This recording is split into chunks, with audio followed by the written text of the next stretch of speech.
Hey guys, I'm going to do a video kind of explaining the basics on hardware and software of computers, and I think it'd be worth your time to watch this video, and it can even apply to cell phones too. These are the main units used in computers. So since this is the metric system, 1000 kilos is a mega, 1000 megas is a giga, so on. So those are the prefixes that are used for computer measurements, and these are the actual units. The byte is storage, so a game will take up, say, 5 gigabytes of storage on your hard drive. Bit is, in literal terms, 1/8 of a byte, but it's usually used to describe internet transfer. Hertz is the speed at which something is calculated or transferred, like your processor is calculated in hertz. Now on to the hardware. This is the processor. The processor is like the brain for the computer. It's the hard drive or RAM cards will send data into the processor calculates it, then sends it out either back to the hard drive, into RAM, or onto your screen. And processors are measured in gigahertz, the speed at which it runs at, and they're divided into cores, and the more cores you have, the better it is at multitasking. Your graphics card is really not that much different from your processor, and I'll use an analogy to kind of explain this. These are the main units used in computers. Think of your processor as like a graphing calculator. A graphing calculator can do very difficult tasks with difficult equations quickly. But depending on how many cores you have, your processor will only have, say, 2, 4, or sometimes even 8 of these, in quotation marks, graphing calculators. Your graphics card, however, is more like a 4-step calculator, in that instead of doing very difficult tasks like a graphing calculator, it does very simple tasks. Like, for instance, why it's called a graphics card is because most of the time you use your graphics card to calculate graphics, the pixels on your screen. That's a very simple task for a computer, but there's so many, you can't have 4 graphing calculators calculate all the pixels on your screen. Instead, you'll have hundreds or even thousands of these 4-step calculators in a graphics card determine that. So while your processor, if you're playing a game, is deciding the coordinates you are on a map or whatever, how fast your bullets are going, something like that, your graphics calculator is simply deciding what color this pixel is going to be at what time.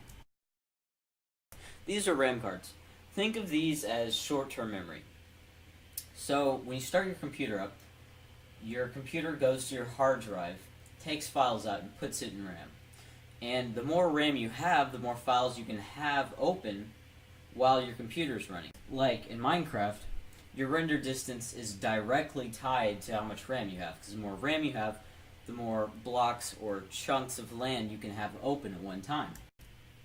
And RAM is mainly measured in gigabytes, how much storage you can have open at one time, but particularly for gamers, you can measure it in gigahertz, basically how fast it transfers the files to the processor. And to be more specific, they're actually measured in megahertz. And the last major piece of hardware you need to know about is the hard drive. And the hard drive is your long-term storage. So you turn your computer off and you keep anything that's in your hard drive, as opposed to when you turn your computer off, you lose all of your RAM. So storage, your hard drive or SSD. SSD is a specialty kind of storage. It's quite a bit slower at upload and download speeds than RAM, or else RAM would be useless. But it can obviously store a lot more. It's meant to store a lot more.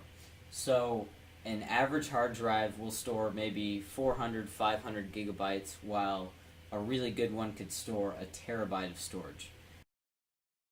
As far as the internet goes, you have 2 major ways of transferring data, from your computer to your modem, and then from your modem to the World Wide Web. And that is Wi-Fi, and most people's devices use Wi-Fi, and Ethernet. And Ethernet is basically what you use for desktops, and what I prefer to use on my laptop, just because it's much faster.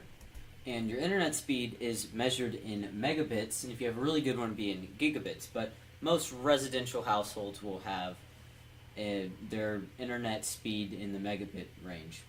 and 100 megabits is probably the best you're going to get for residential internet, and crappy internet is going to be 4 megabits or so.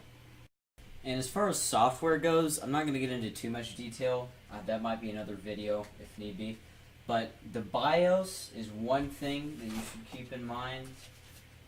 The BIOS is like the motherboard operating system. It's the most basic software for your computer. So a lot of times it might be F1, F2, F10 depending on what computer you have. If you press this, it's before you load Windows as an operating system.